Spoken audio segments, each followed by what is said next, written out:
Great. Good afternoon, everyone. Welcome to Senate Education this Wednesday, February 22nd at 1:30. Our day is going to, we're going to, as everybody knows, our to-do list is on our whiteboard, things that we are moving forward and hopefully going to be able to get out toward the end of next week, at the very latest, the following week after crossover to make, or after town meeting to make crossover.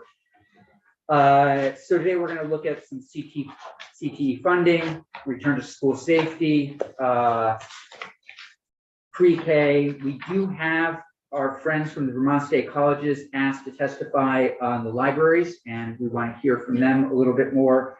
And then some questions about NEASC accreditation. And so we should be good. I know people have a number of different commitments a little before 4:30, so we should be good at wrapping up in time for everybody to get to where they need to be. So at this point, Mr. James, great to have you with us. Always enjoyable. So I feel like I should put a mask on because 60% of you are there. Well, a colleague of ours, has COVID, so we're just keep testing and masking. I will have to put on a mask if you like that. No, this is just, Okay. Now I'm concerned. I'm helping you guys out here. Yeah. I'll breathe in the air. Yeah. Okay, so instead of joking around, Brad James, Agency of Education, here to give you kind of a broad overview of CTE funding. Mr. James, I should just set the table a little bit here. Thank you.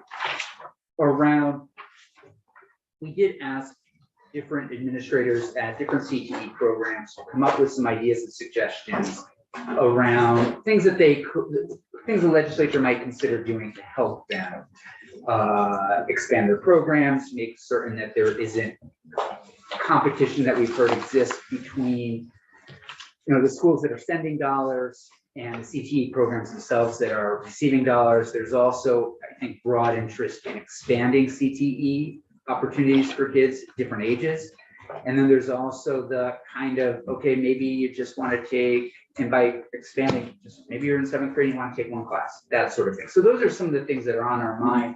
Our Ledge Council is drafting a CTE bill that we'll look at next week based on the recommendations we heard from those administrators. So we thought it would be helpful to understand the funding, how it goes, where some of the, if you will, conflict might exist. I don't know if that's the right word, between schools that are sending the dollars and CTE programs that might want the dollars, that sort of thing. Okay. Yeah. Great. Well, yeah, I mean, it's a lot. And just, well, you feel, as always, feel free to interrupt me anytime and ask specific questions. You know me, I'll go off on a tangent without a blink of an eye. So, broadly speaking, all the money comes out of the education fund except for the federal money, the Perkins grant. So what we're really talking about here is impacts of the education fund. That's really what we're talking about. And I kind of broke this up. This is something I did for House Ed also. I kind of went over with them. I just kind of broke it up into just kind of the broad categories, and we can kind of pick and choose as you go, because I have trouble staying organized and going in a linear fashion half the time. But the first one we're talking about here, there are basically 3 types of schools that offer CTE. When I say CTE, it's career technical education. Yeah. And they're technically they're CTE centers, but I just say CTEs because I'm lazy, basically. Yeah. So when I say CTEs, I'm really kind of specifying that we're talking about the technical centers themselves at that point. But there are basically three types of school districts that run CTE centers. There's the regional CTE center that's operated by part of the school district, and we have 11 of those. There are 11 school districts that operate their own CTE. Burlington, Essex, we have up at Maple Run, Rutland, we can go through the list. But they basically have a technical center that's part of their high school. Is for all practical. I mean, it's separate, but it's a part of the school district is what I guess I should say, part of the school. So that's the vast majority. Then we have a category that when I first started, there was only one, there are now 4. What are called regional district career center career technical centers, school districts. They're a standalone. They're not associated with a school district. They don't belong to a supervisory unit. The other 11 that I mentioned do. They're public CTEs that belong to a supervisory unit. These don't. They're standalones, and they have member districts. And those member districts are in whatever that region was. The newest one that just happened was in Barrie. The Barrie Tech Center in Spalding became the Central Vermont Career Center, and it's now a standalone. It's starting. This is its first year of operation like this, with its own school board kind of thing. with its own school board. Kind of, Okay. yes. Okay. And with its own superintendent. Well, Or they just it's have a really different kind of the governance director. The director is kind of the Fine. superintendent. Fine. Yeah. And they act. I mean, what these 4 standalones do, it's in Middlebury's Hannaford. Yeah. It's Springfield, Swiss River Valley, and it's down in Southwest Vermont. We have one. You Yeah. have Bennington. right, So you have one, and because I think you're the second one that came Yeah. along. and we've got a separate school board. Yeah. I don't know if there's. I think he's director / superintendent. I think that is Yeah. exactly what Okay. they are. Okay. And when you read the statutory language about these, and I tend to call them standalone CTEs. Yeah.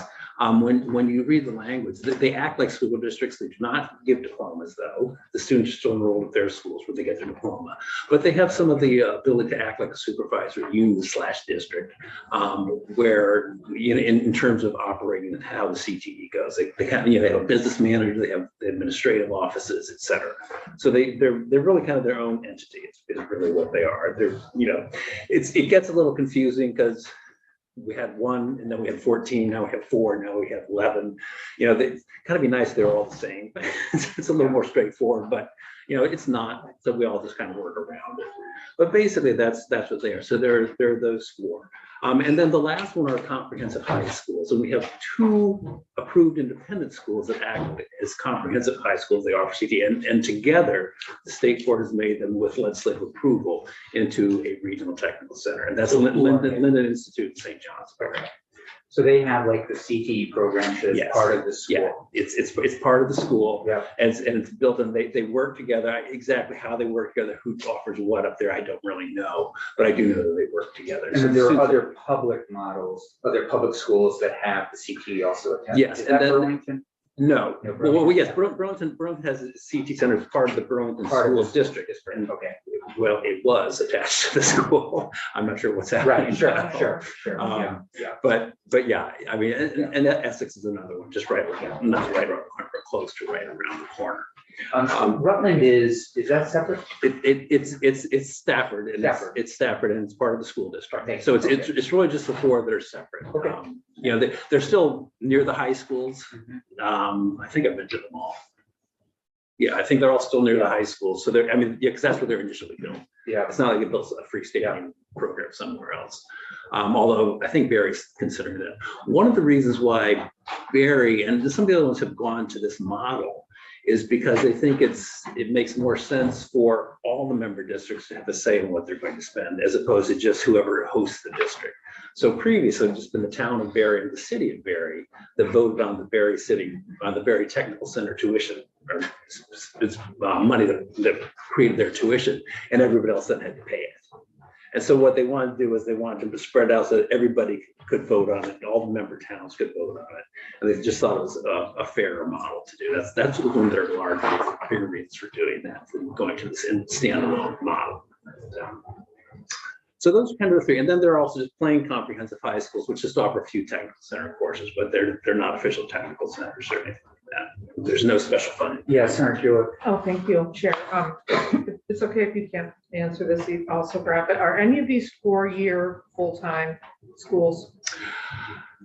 I think 1 or 2 of them are, but I could not tell you which ones were. And they may not be full-time, but they may have programs that are full-time. And sometimes when it's a full-time program, it kind of spans years, is my understanding. I'm not an expert at how they're operating, Okay. but it kind of spans the years. Like the first half is 1 semester, the second half is the second semester. In that sense, it's a full-time program. But I'm not sure. There might be a couple that are probably not the standalones, I don't think, but I think maybe the other ones that do have full-time, full-day programs for some of their students, who have the associate high school up there. They go get their English at high school and then come back, something like that. I can find that out for you. I just don't know off the top For of my all head. 4 years? No, it would only be the last 2, really. I mean, there are some tech center students who are 9th and 10th grade, but the vast majority of them Right, yeah, okay, well, I can probably go on the website too and get all that information on the AOE website. Maybe. I don't go there that often. So I will wouldn't know check what to it tell out. I will check it you. You can out. tell me where to look then. Before you jump into Sen Williams, I just follow this. So they are, so generally we're looking at 11 and 12 year Generally. across. So it's, okay, yeah. And those full, so you could be there for 11 and 12 and maybe for some of them be there for everything, you know, your other stuff, your math, your. Well, they're not doing the math. The math tends to be with the associated high school. Got it. The English tends to be with the Got it. associated So high there's nothing school. else. It's history, social studies, etc. They tend to be with the associated high school. Yeah. The only reason I brought it up was because I know that in a lot of the other New England states, they do have these 4-year full CTE High program, School. like you go, yeah, CTE High School. Yeah, exactly. they have those in Europe too. Yeah. Yeah. We don't have any. We do not have any of those. That was my question. Okay. Yeah, no. I think Sen Williams mentioned there's one in Massachusetts. There is in Yeah, okay. North Avenue. North Avenue. Okay, because I know that some of our kids down the southern part of Vermont do go across the border from Massachusetts schools to technical schools. That's there. only 2 miles from Bennington. Yeah. Yeah, so they do that for the whole 4 years. Oh, do they? No, I don't know. Oh, no, I don't know any kids. I We think have the I believe it's just for the technical portion that they go across. Okay. Yeah, on the Vernon side, on the Brattleboro side, Yeah, it may be slightly different there because Vernon does tuition their high school kids. They came out of the unified union there a number of years ago, and they do tuition their high school kids. So they may be going down there for 4 years, but I don't know that program whether it's within a CTE high school or whether it's a high school and a Yeah. CTE center. okay. Thank you. Okay. Number 2 here on this list is just kind of what the boards of the school districts that operate the CTE are doing.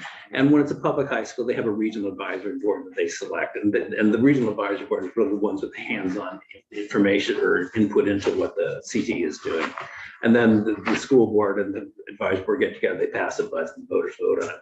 When it's a regional career technical center school district, one of the 4 standalones, they have their own board and they set their budget. And then once they pass that budget, once the voters in all the member districts, not towns, but member districts that belong to that CTE center, that standalone, then once that budget is passed, it becomes a legal obligation of the member districts.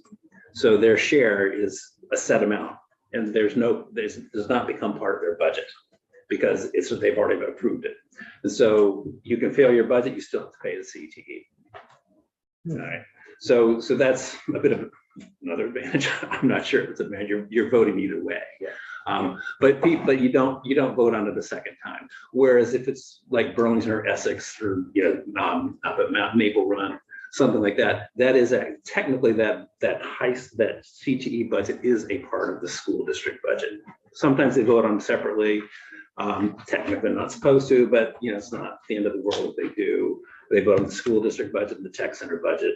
So one could go down, but that rarely happens.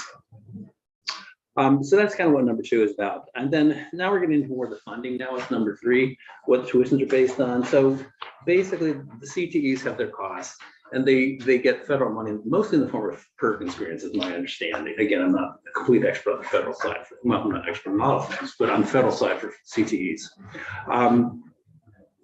And they basically what they're doing is they're saying, okay, we have our total cost, we back out federal money that we're going to get, all right, and then there's state money coming in too that they get. There is we give transportation assistance to them. That's based on their bus, and they tell us what they're doing. We pay. It's set amount in statute that is inflated by per mile per year. And then we have salary assistance, which is for the director, the guidance counselor, the co-op person who goes out and finds jobs for the students. And then if they have an assistant director, and there's one more which I wrote down. Oh, the assistant director for adult education. The state, against the statute, the state gives money. We give money from the ed fund to help offset the cost of those people. So for the guidance and the directors, I think 50% of their salaries are their average salaries, whichever is less. And it's again, I spell it out a little bit in here, but that's what those are. So they get a significant amount of money. And again, that would get backed out of the cost they're going to allocate out for tuition. Yeah, You may not be the right guy to answer this, but you're in the circle, so I figure maybe you are. Why are the CTEs treated any different from the regular high schools? Based on the fact they're just delivering a different, thank you, a different curriculum. It's a good question, and it's probably an historical answer that I really don't know the answer to. CTE, I mean, I used to teach high school.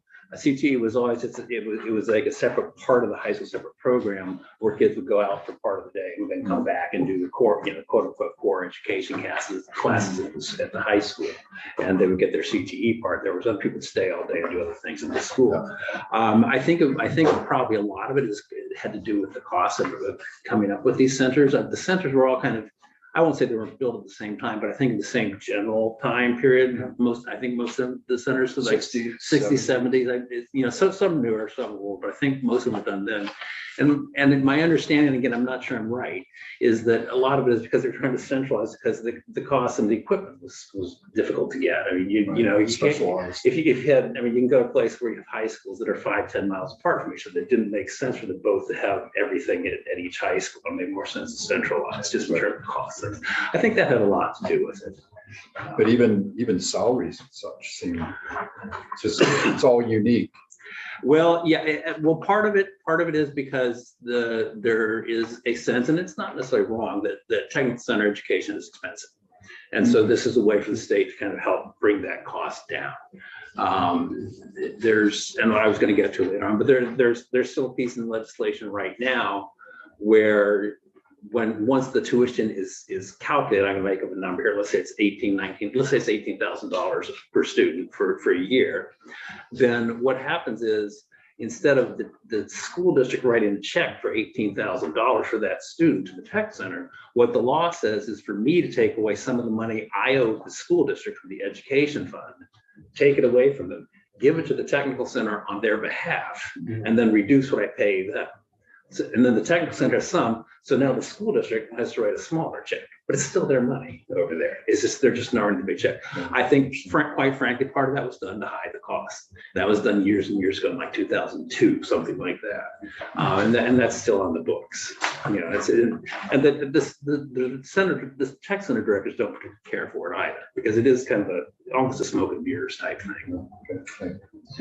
I'm not an expert. Lindsay probably knows more than I did, but I do know that there are some other differences between tech centers and high schools, like endorsements for teachers. You can either come from an academic angle, or you can come from a professional angle, and the endorsements are a little bit different. Schedules are sometimes different, and like OSHA requirements, and so they actually are quite different in some ways. And I think it does help to have them more centralized. It's for reasons like that. OSHA is what I'd forgotten about, but yes, you're right, OSHA. And there are different categories for licensure and such. So Insurance, I'm sure. Mm-hmm. So, yeah, please keep going. I'll hold my question. Okay. So there's also, I'm on number 4 now, I guess. As I said, I don't always follow my own writing.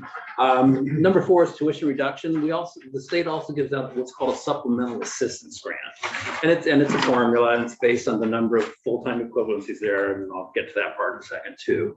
But again, it's to reduce the cost. Is basically what it is, and the amount that they're getting this year per student is $4,375 per FTE. That comes off the top of the fund for all practical purposes.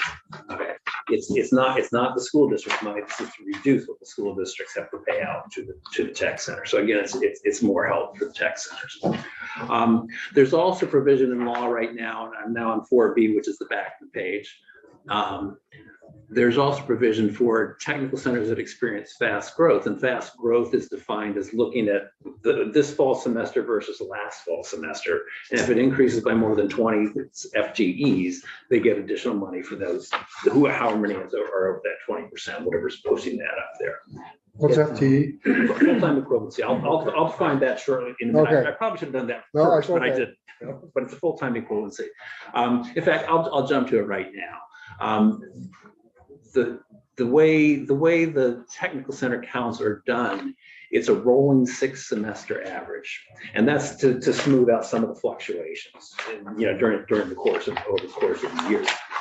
So when I was doing the calculations for this year, the counts for this year, I'm using not this semester, the fall semester that just ended, and then the prior 5 semesters. And what they're doing is they're reporting the number of students by minutes, how many minutes the program are that they're there, and then that is developed into a full-time equivalency. Okay, and then so when I'm saying what we're counting here as students, it's really a 6-semester average of those. So if you have a student just in this one semester in the fall, you would only be getting credit for, you'd be paying for a 6th of it, but then you'd be paying for 2/6 of them next year, 2/6 of next year, and then a 6th the following year. So you eventually pay it. So it's smoothing out the payment and it's smoothing out the fluctuations in the student body. So it's an odd calculation, odd construct, but it's, again, to smooth things out. It's kind of keep it smoother and get rid of the big spikes and valleys, which you do see sometimes. Okay. So that's what's happening when we're paying the supplemental assistance grant and this fast growth grant. We're paying it based on the full-time, the 6-semester average, how many they've got there. And when I'm doing that on the half payment, it's the same thing. The school district are paying tuition based on the number of 6-semester full-time equivalents they have in the school, going from their school district to the tech center. And I'm taking away, I probably have written down somewhere, but I don't know what it is. Something like, maybe it's $9,700 or something. I don't recall off the top of my head. And then the school districts write a check for the rest. But again, as I said, it's all their money. What's happening here. So at this point now, we've taken away a whole bunch of money from what their total costs were. And that's the net number that they set tuition on for Vermont students. For out-of-state students coming in, we do have a few out-of-state students coming in, like St. John's, Barry, down in Bennington, or not Bennington, Brattleboro, you might have Bennington too, but along the borders, we do have some out-of-state students coming in, and they pay a higher tuition rate. They don't get the supplemental assistance grant taken into account for that. Who sets that tuition? The tuition itself comes from what the regional advisory boards are deciding they should be spending.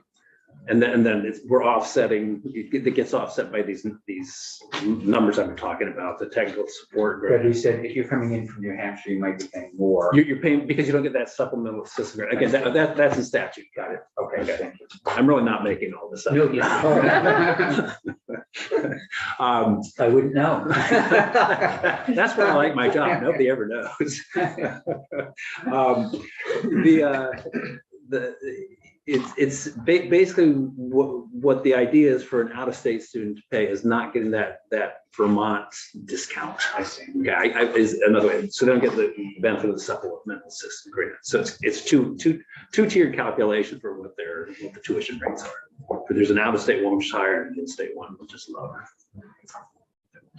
And then the last thing that I think I have to say, and I'll be happy to take questions anytime, is that there used to be an equipment replacement fund in statute that worked. It was repealed in 2009. I had to look that up. I think it was earlier than that. It was 2009, and it's been replaced by an annual appropriation of about $725,000. You guys all do.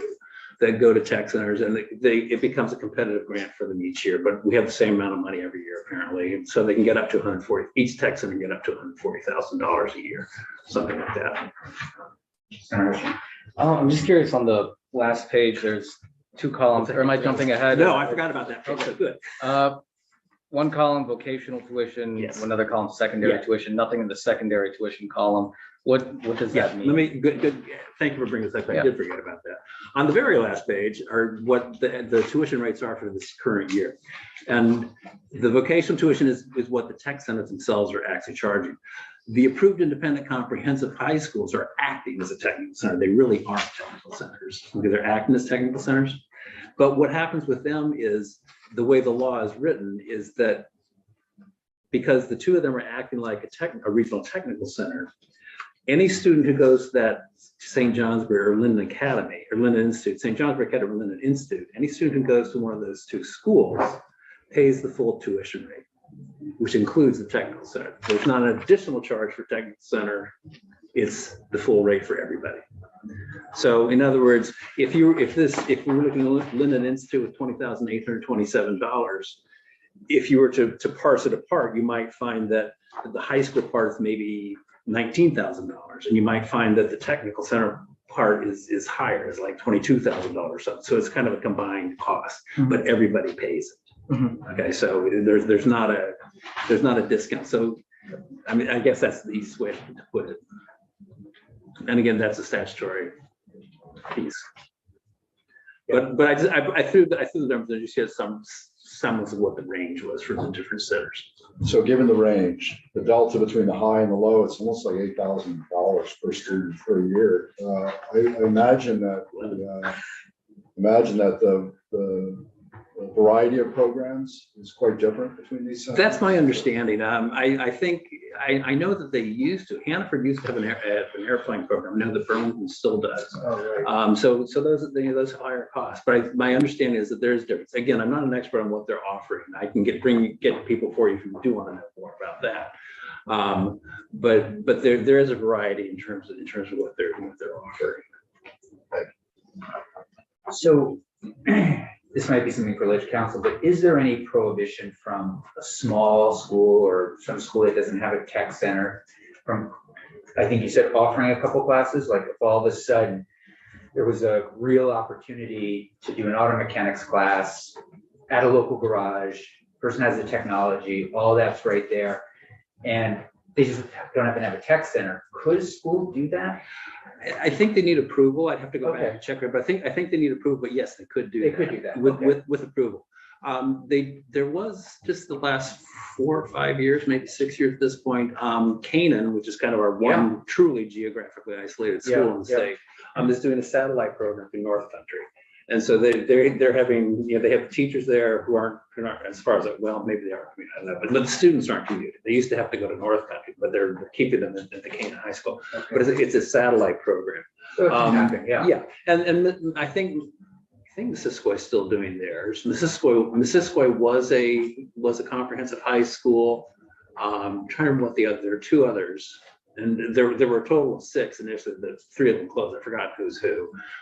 Concord and got closed, but I don't remember. I guess Canaan is considered a comprehensive high school because of that satellite program. To your point, I just wanted to mention that obviously when our tech center closed down because of the PCBs, we had to scramble and find locations for all those programs. So as we did for auto, we located that at a garage, not too far, and our graphic design program had to move. So we contract with these places. We pay them to house us.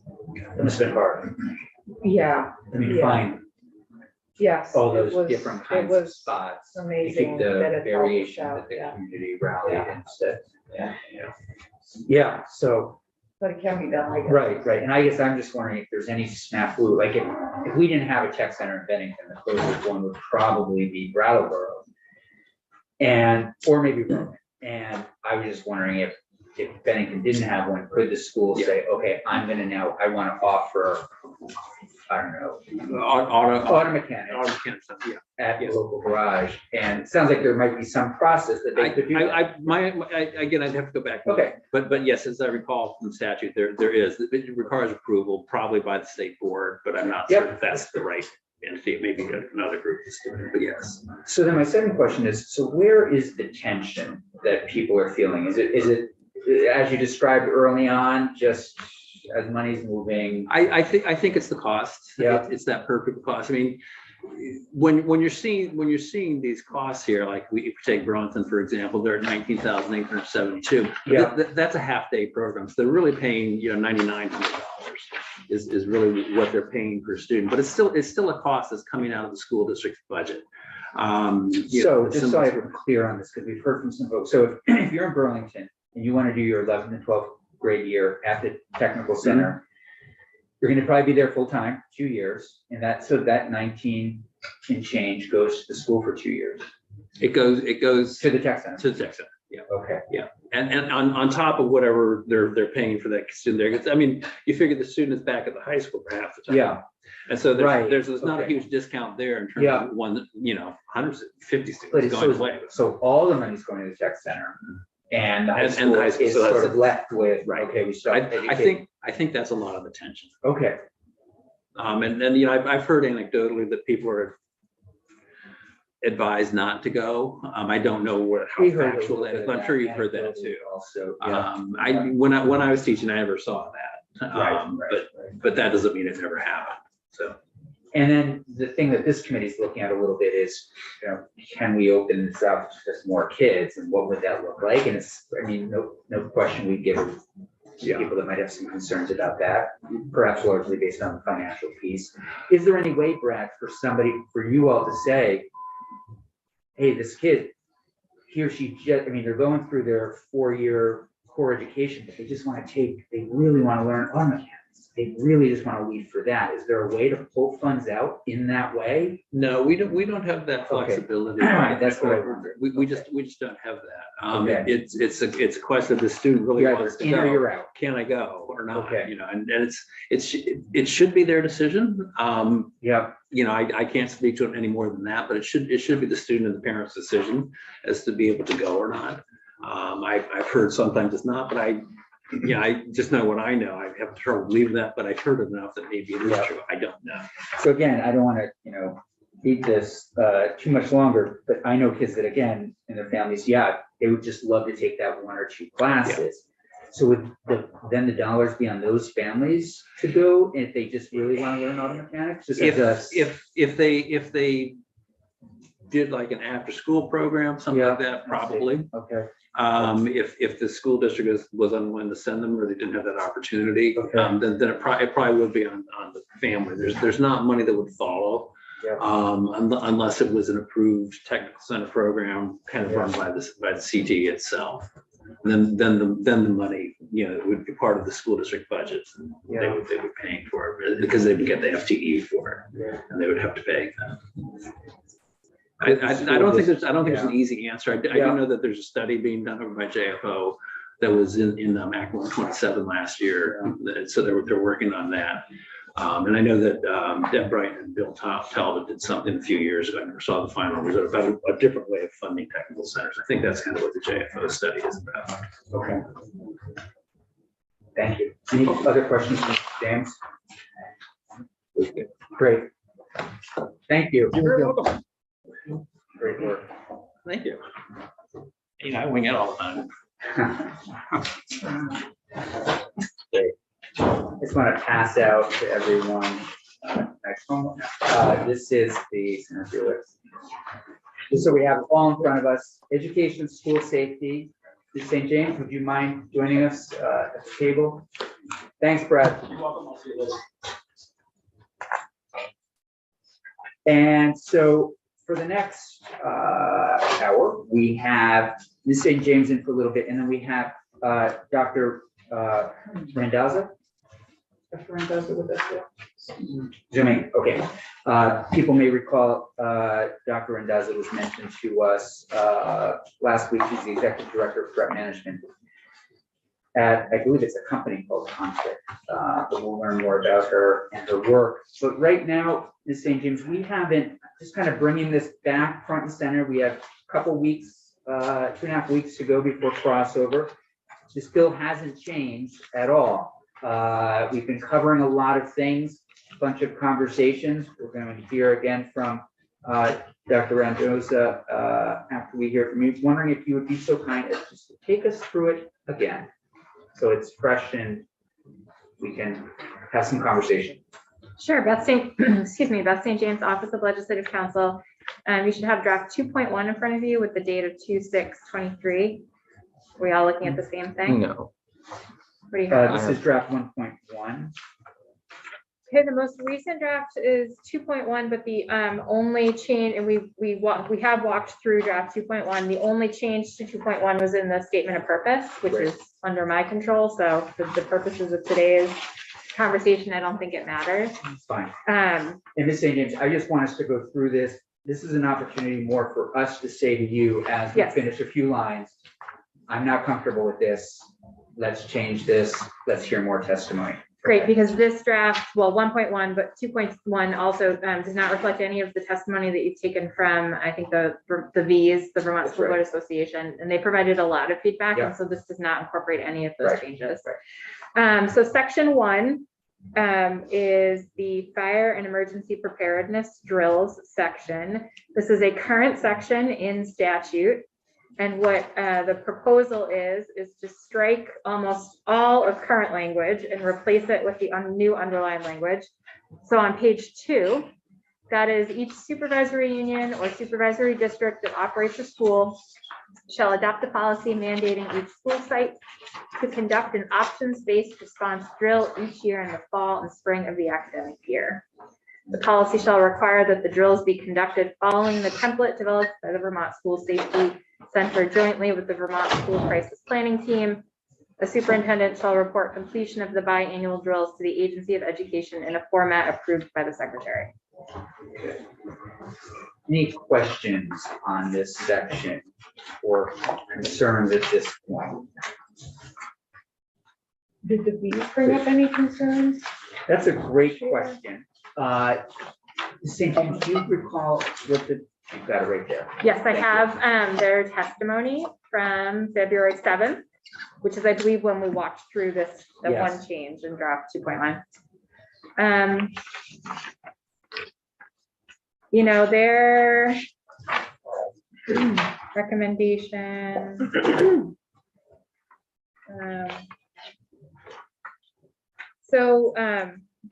They pointed out that it's not a supervisory or it's not really the supervisory union that adopts policies such as this. It would be more of a responsibility for the school board, the school district board. And I agree with that. Yeah. Okay, Would you like me to make that change? seeing no objection, I think we'll make that change. Thank you.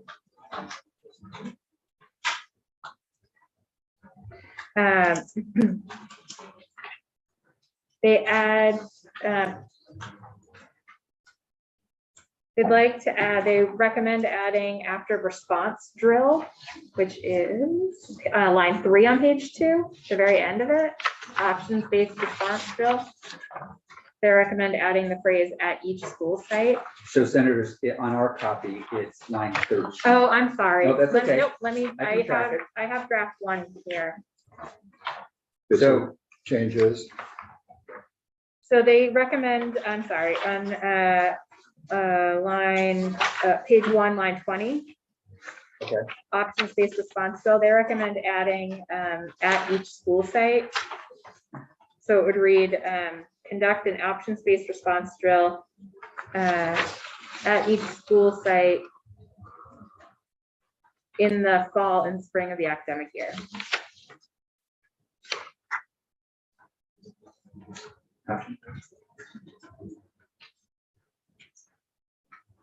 Any objections to that? Yeah, it sounds, yeah, Okay. logical.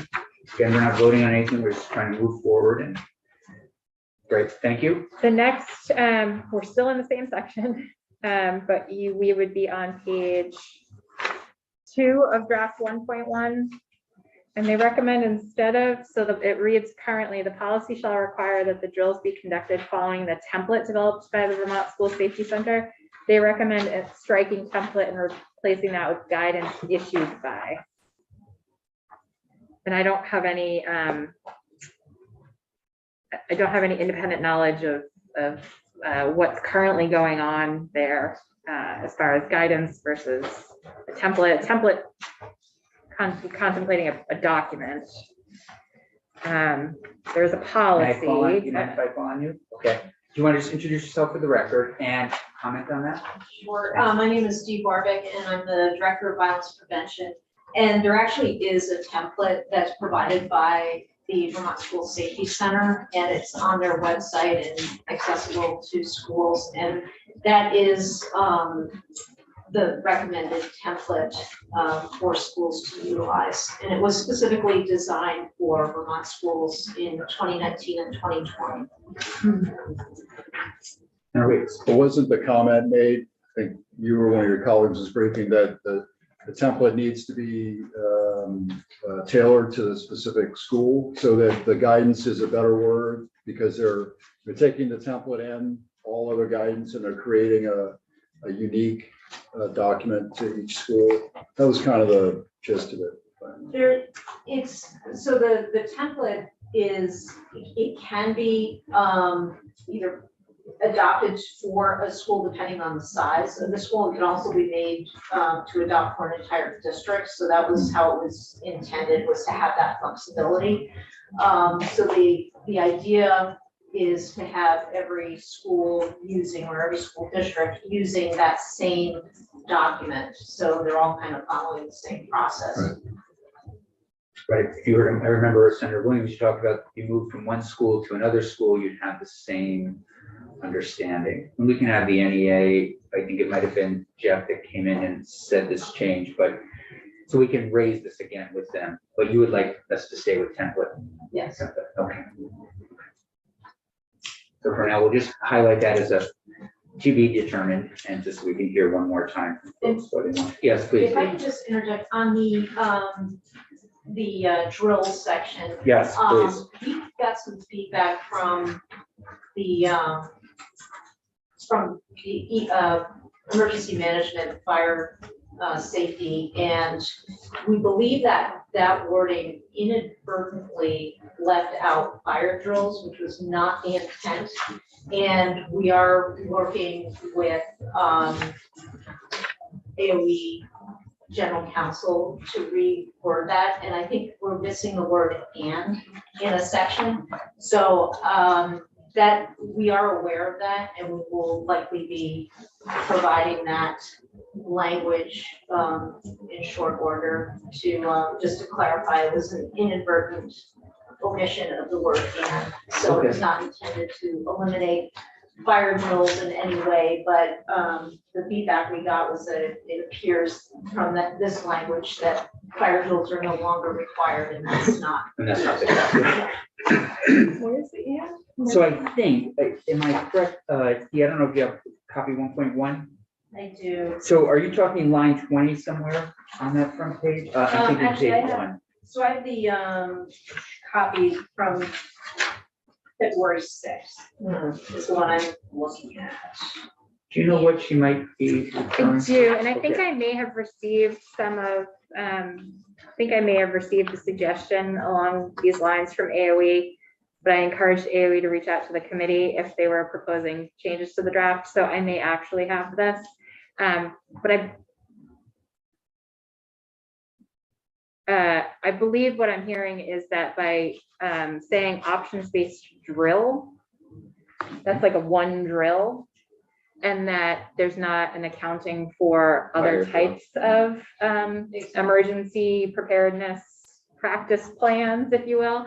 And so the suggestion I've received from AOE, it didn't contain any of that context, but it was just to make response-based drills plural. Okay. Drills. I don't know if that is what AOE was intending with this edit. Okay, So and I'll need to circle back Sure. with Secretary French and General Counsel and Right. just get clarification on that, but that was brought to our Right. attention. I just did want to take the opportunity. Yeah, and if you can, we're gonna go through this today, but tomorrow, Friday, if you can come in for another 20 minutes or so, and just any other comments or changes would be great. Okay. After talking with AOE, great. Thank you. we're still, and I have another, I have to be in another committee in 15 minutes. Yeah, So, okay. we have a witness in 15 minutes. We're still in the same section. There's a suggestion to add the following language, and that after school crisis planning team, which would be page 2 of draft 1.1, line 3. So after Vermont School Crisis Planning Team period, there's a suggestion to add in issuing the guidance, the Vermont School Safety Center and the Vermont School Crisis Planning Team shall include trauma-informed best practices for implementing options-based drills. That's something I feel the committee, we have a good discussion about. We're going to hear more about today, but that seems to me, I'm looking over at Ms. Barbic also. Sound okay? Yes, Okay. yes. Well, sausage making, here we are in the thick of it, so yeah. I was gonna say Dr. Buick, but Thank you. I thought there was a new term that has replaced trauma informed, but maybe I am imagining that. Does anyone know? No? that I know. Trauma But informed, the okay, next witness will probably be able to respond to that if we want. okay. But for now. We'll just leave it, here's what yeah. we're trying Sorry to- about that, yeah. No problem. Thank you. We're gonna move on to subsection B, and that is the same concept, but applying it to approved or recognized independent schools. So the language as proposed reads, each approved or recognized independent school or other educational institution other than a university or college shall conduct an options-based response drill each year in the fall and the spring of the academic year. Drills shall be conducted following the template developed by the Vermont School Safety Center jointly with the Vermont School Crisis Planning Team. The head of the school shall report completion of the biannual drills to the Agency of Education in a format approved by the secretary. And there was a lot of feedback on this section. I don't know if you want me to go over that. So we're basically trying to get them to duplicate what's happening in the publics, right?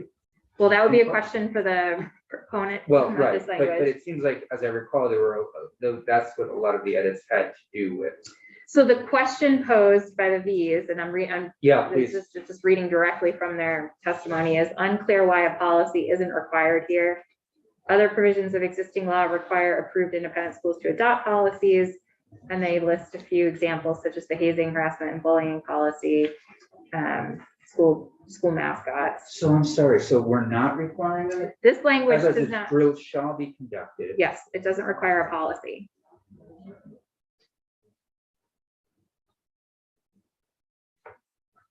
And my instinct is that they would need to follow what everybody else is following, but we can also mark that as to be determined. And does anybody else recall any other testimony why we wouldn't do it this way? And I'm looking at you, Ms. Barbic, if you don't mind, why we wouldn't have the independents do the same exact thing? I don't, Yeah, to, check with, Secretary French. okay, My instinct is that we would want them to. yeah. So just leave that. You can for leave now. that section as is, and we'll return to it with, Ms. Barbick's going to touch base with Secretary French and come in tomorrow or Friday to kind of loop back to us on this. Remember? Yeah, Senator. Unfortunately, I don't. Do we need a definition of options-based drill somewhere in this bill? Options-based response drill? Or is there one and I just didn't see it?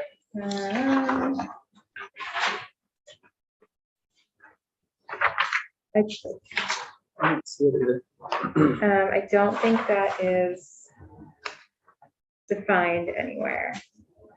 Should it? Do you think it should be? That's a great idea.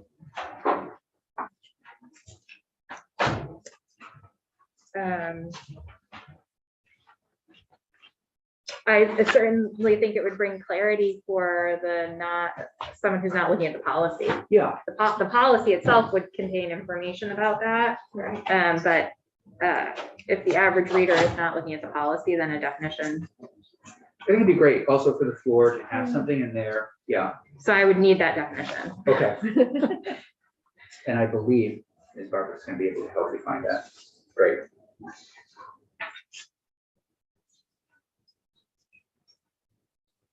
There's also a note about our,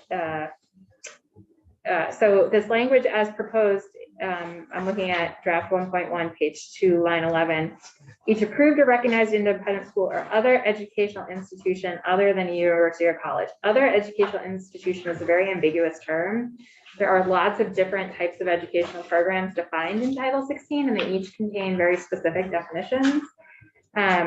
This posed in the written testimony that I'm reading questions from, there's a question of are private pre-Ks considered educational institutions? I'm not going to opine on that today. I would encourage you to hear from AOE on what their intent was here. Who were they meaning to sweep in? But certainly if there's a pre-K Yeah, private pre-Ks are not going to be in public schools. They're either going to be in an approved recognized independent school, or they're going to be in daycare centers that are regulated jointly. The pre-K program is regulated by AOE, but the center themselves is regulated by DCF. So there's a little bit of straddling two worlds there. So I would first ask what the intent is there. Yeah, and could you just point me again to where this is? Page 2, we're Yeah. on draft 1, page 2, line 11 through 12. Correct. That's right. Or other educational institutions. Okay.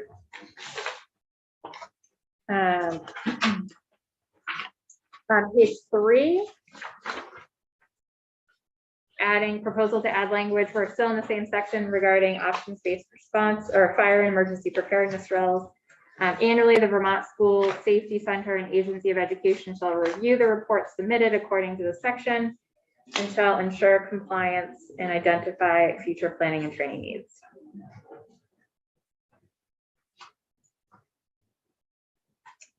Move on? Yep. Okay, section 2 proposes adding a brand new statute to this chapter in Title 16 regarding emergency operations plans. Each supervisory union or supervisory district shall adopt an all hazards emergency operations plan that is at least as comprehensive as the template maintained by the Vermont School Crisis Planning Team. The plan shall be updated on an annual basis, including collaboration with local emergency first responders and emergency management officials.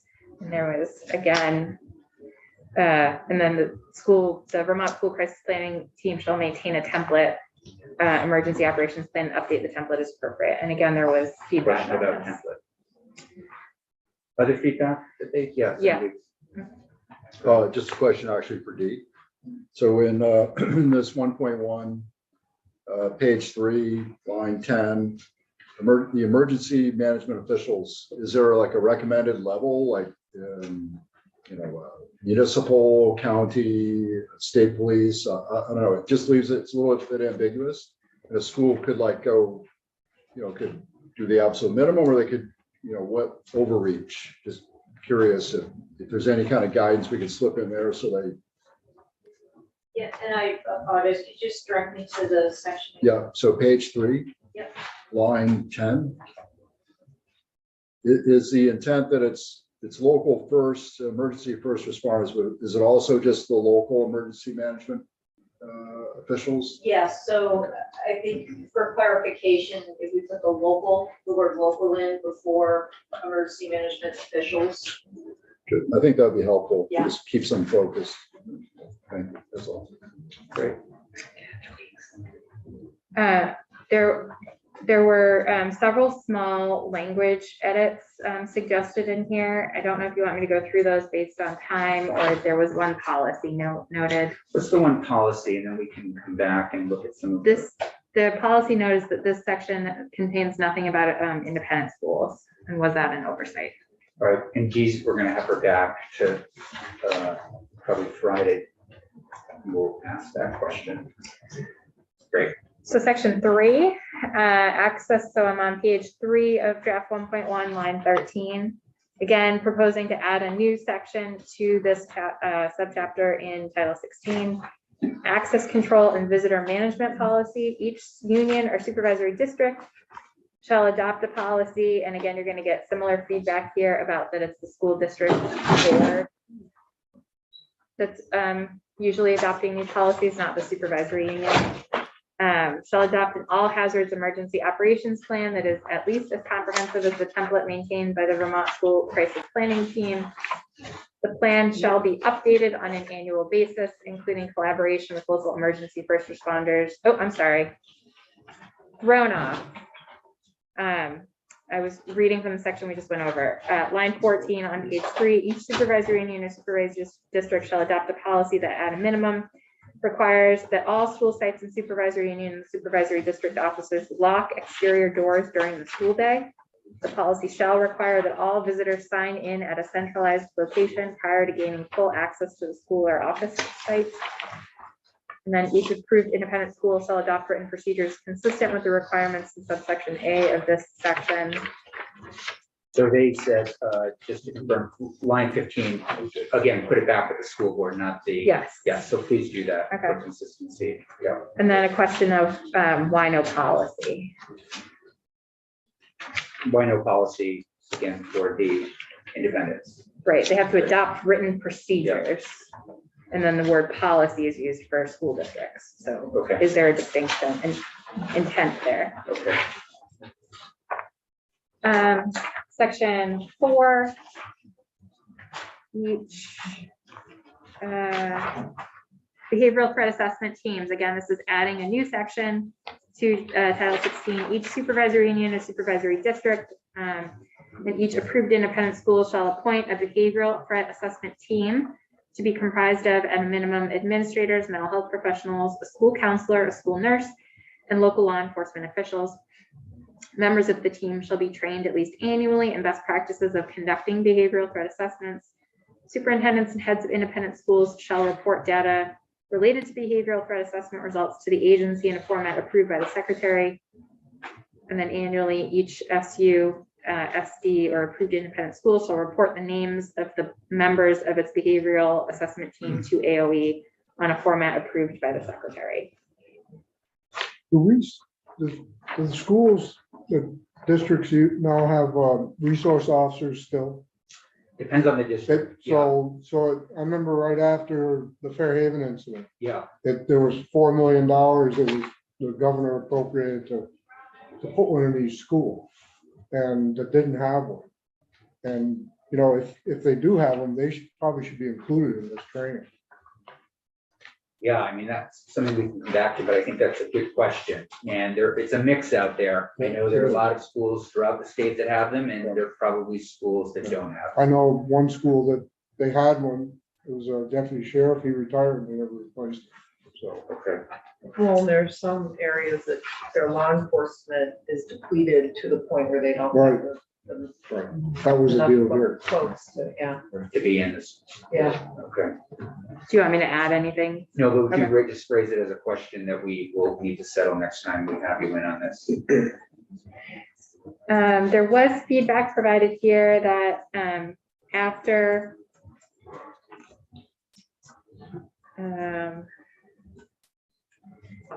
if we're on page 4 of draft 1.1, line 4, shall appoint a behavioral threat assessment team. The recommendation is to follow the guidance issued by the Vermont School Safety Center and the Vermont School Crisis Planning Team. And then to strike all of the language about the composition of the team. I am not familiar with the guidance issued by by either of those organizations, so I don't know if it specifically includes a team that looks like that. But I believe the assumption is that if it does, you don't need to spell it out here if you adopt the proposed language. So too big of a decision to make right now, since you've got 2:30 and we're going to be moving into a transition. What I'd like to see is when Ms. Barbara comes back on Friday, if you could join her with a new draft. We made a few decisions with those new decisions, as well as I'm hoping the agency is going to say, oh, the independent thing was just an oversight. If it was an oversight and they want the independence to be consistent with the public, I'm hoping Ms. Barbara can just be in contact with you. And if we could see that change as well. Sure. And then there's still some outstanding policy questions that we can all field on Friday with you. So if I receive feedback about including approved independent schools or clarifying what approved independent schools are required to do under this proposal, I can make those amendments Yeah, without I the think committee seeing we're all them. looking for consistency across the board. So Okay. yes. Okay. And then we'll have you and Ms. Barbic back in on Friday, hopefully, for another copy. And we'll go from there. Okay. Thank you very much. Thank you. Very productive. Great. Thanks, everybody. Yeah, we'll start in 5 minutes. And when we come back in 5 minutes, we'll hear from our witness. Thank you. Because obviously it's quite effective. It is. Yeah. Now we need to share the law. Yeah. We get it. Yeah, time for Senator Gulick to feel pain. So we figured out why this is happening. Because there's a business in my town, she woman-run business, very proactive in getting visibility into asphalt.